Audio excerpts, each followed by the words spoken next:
siang Bapak Ibu guru hebat. Iya. Apa kabar hari ini? Baik. Baik, terima kasih atas kehadiran Bapak Ibu guru pada kesempatan ini untuk sama-sama mengikuti sosialisasi dari saya untuk memenuhi tugas saya di modul 1.4 pemimbasan budaya positif. Jadi Bapak Ibu guru, untuk sekolah kita, kita semua harus bersama-sama menciptakan budaya positif di sekolah kita ini. Baiklah, sebelumnya saya akan sedikit menceritakan tentang budaya positif di sekolah kita. Salam dan bahagia Bapak Ibu guru hebat. Apakah makna budaya positif dan apa contoh penerapan positif yang kita terapkan? Jadi budaya positif di sekolah yaitu nilai-nilai dan kebiasaan-kebiasaan di sekolah yang berpihak pada peserta didik agar mereka dapat berkembang menjadi pribadi yang kritis, penuh hormat dan bertanggung jawab. Perubahan paradigma. Filosofi pendidikan Ki Hajar Dewantara. Yang pertama, bukan tabula rasa. Jadi di sini anak-anak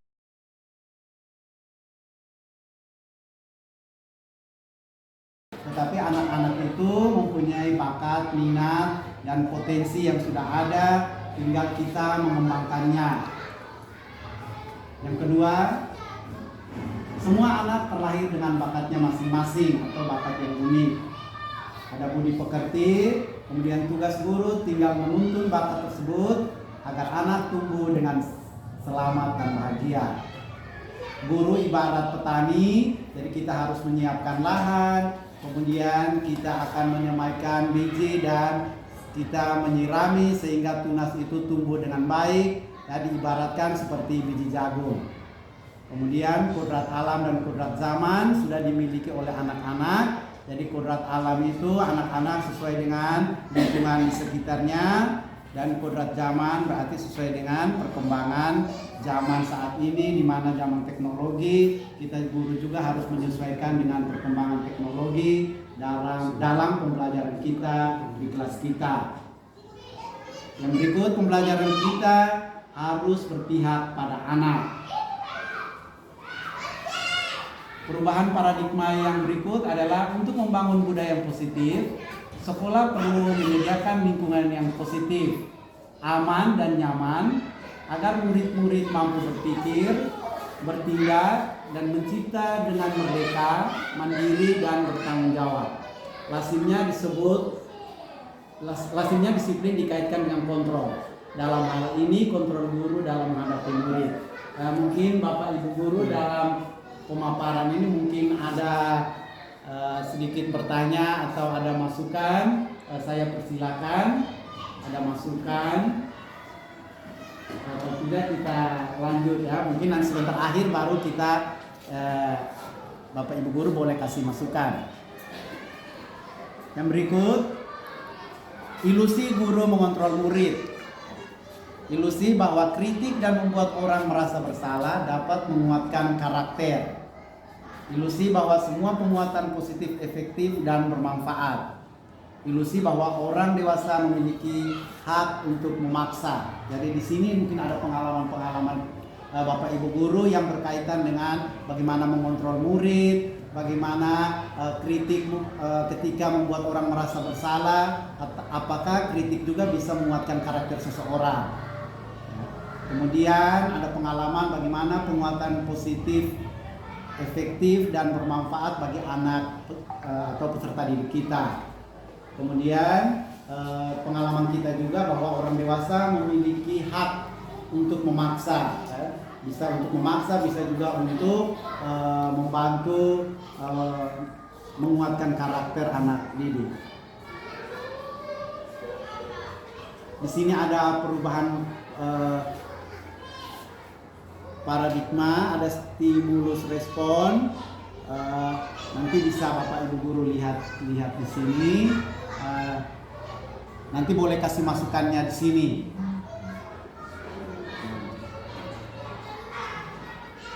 Nah, yang paling penting di sini adalah tentang kedisiplinan.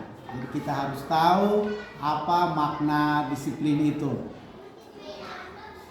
Jadi, kata disiplin sering dikaitkan dengan tata tertib, teratur, dan kebutuhan pada peraturan. Kata disiplin juga sering dihubungkan dengan hukuman. Padahal itu sungguh berbeda karena belajar dengan disiplin tidak harus dengan memberi hukuman.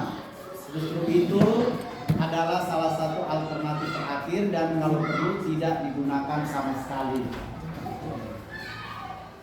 Ki Hajar Dewantara menyatakan bahwa untuk mencapai kemerdekaan atau dalam konteks pendidikan kita saat ini dan untuk menciptakan murid yang merdeka, syarat utamanya adalah harus ada disiplin yang kuat. Disiplin yang dimaksud adalah disiplin diri yang memiliki motivasi internal. Jika kita tidak memiliki motivasi internal, maka kita memerlukan pihak lain untuk mendisiplinkan kita. Di sini ada beberapa teori motivasi perilaku manusia. Nanti Bapak Ibu guru bisa lihat, bisa dipelajari, sehingga nanti kita bisa terapkan sama-sama di sekolah kita. Sehingga perilaku anak yang mungkin masih melanggar atau belum sesuai dengan disiplin kita di sekolah bisa kita sama-sama ingatkan lalu terapkan. Ini ada budaya positif. Di situ mulai dari lingkungan, keyakinan kelas, dan peraturan kelas. Jadi peraturan kelas yang sudah ada itu kalau bisa peraturan kelas itu betul-betul dibuat oleh kita guru dan anak-anak. Tidak boleh peraturan yang sudah ada itu yang kita terapkan, tetapi kita harus membuat kesepakatan kelas, kesepakatan bersama, karena peraturan itu dibuat oleh orang lain atau oleh satu pihak. Tetapi kesepakatan kelas adalah berdasarkan kesepakatan kita semua, guru dan anak-anak, sehingga semua harus mengikuti karena kita semua yang sepakat. Kalau peraturan dari satu pihak, dalam kenyataannya peraturan itu kurang mengikat karena itu dari satu pihak, tetapi kesepakatan kelas itu karena kita bersama murid-murid yang buat, maka ada konsekuensi untuk kita tidak bisa atau tidak boleh melanggarnya karena itu kita sama-sama sepakat, kita yang sama-sama buat. Yang berikut adalah keyakinan kelas, hukuman, dan penghargaan. Bapak Ibu bisa melihat di situ ada keyakinan kelas, ada hukuman, dan penghargaan. Masing-masing ada perbedaannya dan masing-masing kita boleh lihat apakah boleh atau tidak di dalam kelas kita ada hukuman atau di dalam kelas kita dalam pembelajaran ada penghargaan. Bapak Ibu bisa melihat dan nanti bisa memberikan masukan apakah hukuman dibolehkan atau tidak dibolehkan. Begitu juga dengan penghargaan. Sedangkan keyakinan kelas itu juga kita sepakat bersama anak murid kita buat ada nilai-nilai kebajikan di situ supaya keyakinan kelas yang kita buat misalnya anak tidak boleh terlambat. Berarti ada nilai kebajikan yang kita tanamkan di situ adalah tentang disiplin. Anak ketika ada siswa yang kekurangan atau ketiadaan alat tulis, di situ ada teman atau ada anak yang memiliki lebih bisa memberikan. Di situ nilai keyakinan kelas, ada kebajikan yang kita bisa terapkan di situ adalah saling menolong.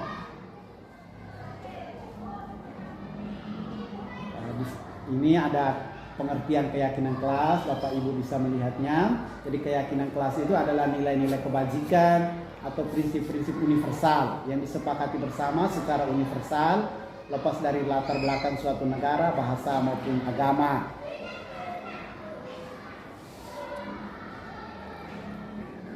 Pembentukan keyakinan kelas ini mungkin setelah kita melihat ini, Bapak Ibu guru sudah melaksanakannya di kelas masing-masing. Tetapi di sini saya hanya menyampaikan lagi bagaimana kita membentuk keyakinan kelas atau melakukan keyakinan kelas sehingga betul-betul bisa diterapkan.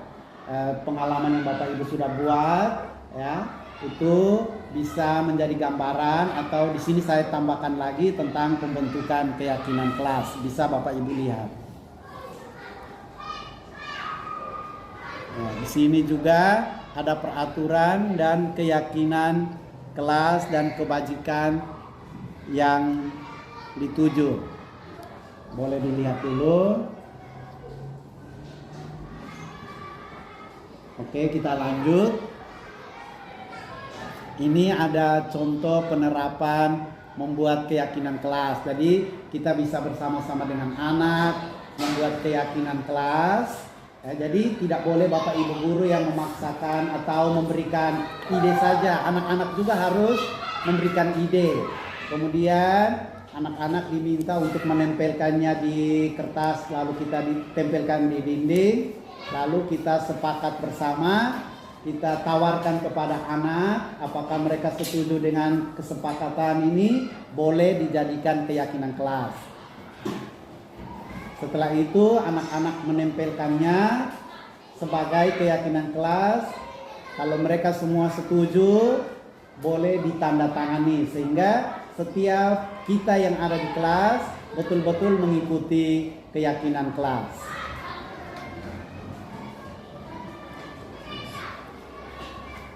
Demikian pemaparan tentang budaya positif di sekolah kita dari saya.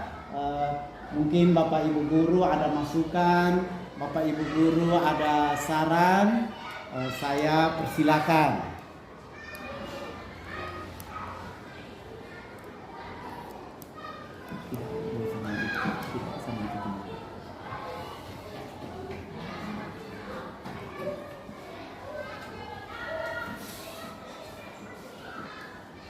Baik Bapak Ibu guru, terima kasih banyak sudah bersama saya mengikuti sosialisasi tentang penerapan budaya positif di sekolah kita.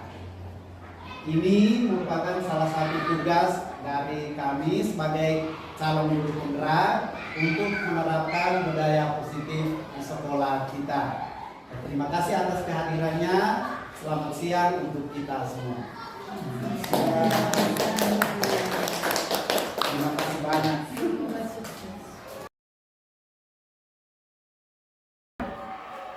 Permisi, selamat siang Pak.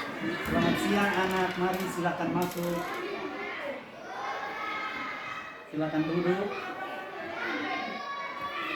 Baik anak Eci, hari ini Pak Guru memanggil Eci ke ruangan di sini karena hari ini Eci berseragam tidak sesuai dengan teman-teman yang lain. Pak Guru ingin bertanya, mengapa anak Eci hari ini tidak berseragam seperti teman-teman yang lain? Saya tidak memakai seragam seperti teman-teman karena semalam saya tidur di nenek, sehingga saat waktu pagi saya bangun dan ke rumah terburu-buru sehingga saya tidak memakai seragam seperti teman-teman.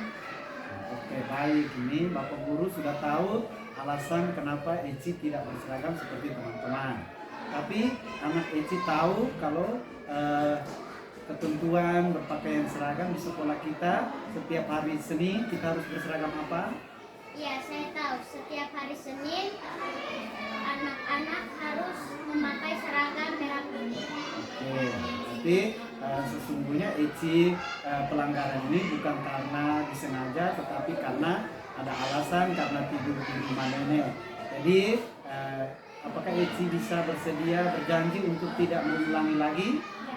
Oke, baik. Berarti mulai besok dan seterusnya anak Eci harus berseragam sesuai dengan ketentuan sekolah kita. Oke, anak baik, terima kasih. Sekarang anak boleh kembali masuk ke kelas.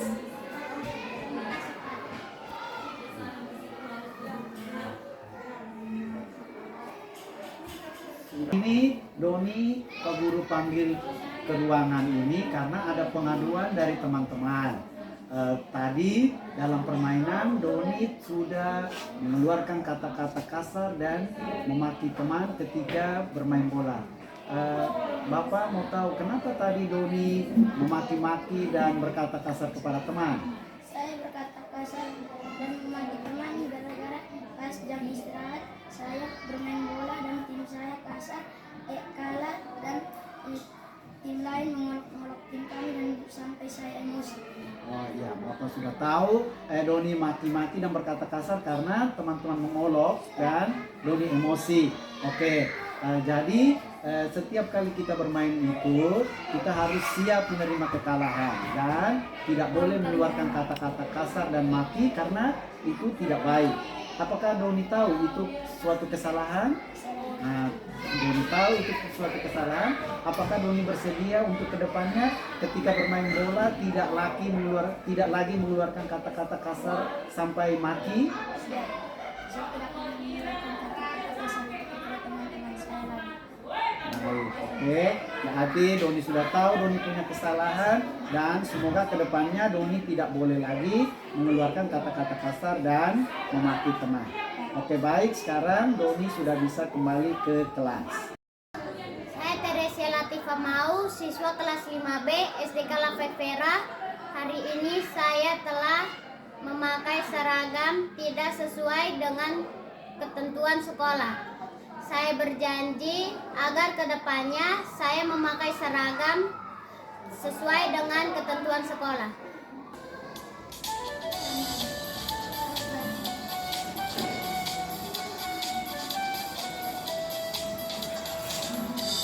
Iya.